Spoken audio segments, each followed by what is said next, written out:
ঈশান, ভরত, সঞ্জু কেউ নয়। ঋষভ পান্তের পরিবর্তে এবার ভারতীয় দলে জায়গা পেল কেকেআরের তারকা। হ্যাঁ বন্ধুরা, কেকেআরের কোন তারকা এবার ঋষভ পান্তের জায়গা পেল তা সম্পূর্ণ জানবো আজকের ভিডিওতে। তার আগে টিম ইন্ডিয়ার ফ্যান হলে ভিডিওটিকে করো লাইক এবং ভিডিওর কমেন্ট বক্সে লিখে জানিয়ে দাও আমি ইন্ডিয়া।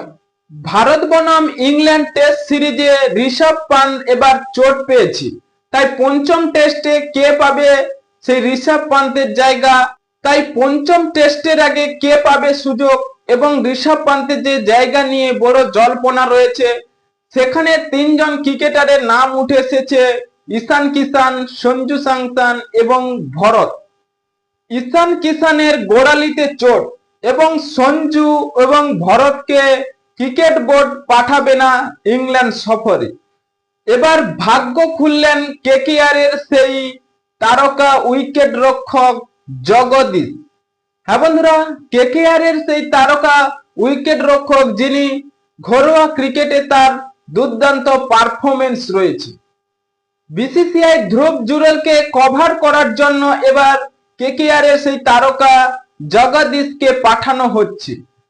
তিনি যে রঞ্জি ট্রফি এবং মুস্তাক আলী ট্রফিতে দুর্দান্ত পারফরমেন্স, তার সেই পারফরমেন্সের সুবাদে এবার ভাগ্য খুললেন ইন্ডিয়ার জার্সিতে তিনি খেলবেন। তিনি প্রথম শ্রেণীর ক্রিকেটে ৩৩৪৭ রান করেছেন এবং রঞ্জি ট্রফিতে ২০২৩ ও ২৪ মরশুমে তিনি ৮১৬ রান করেছেন।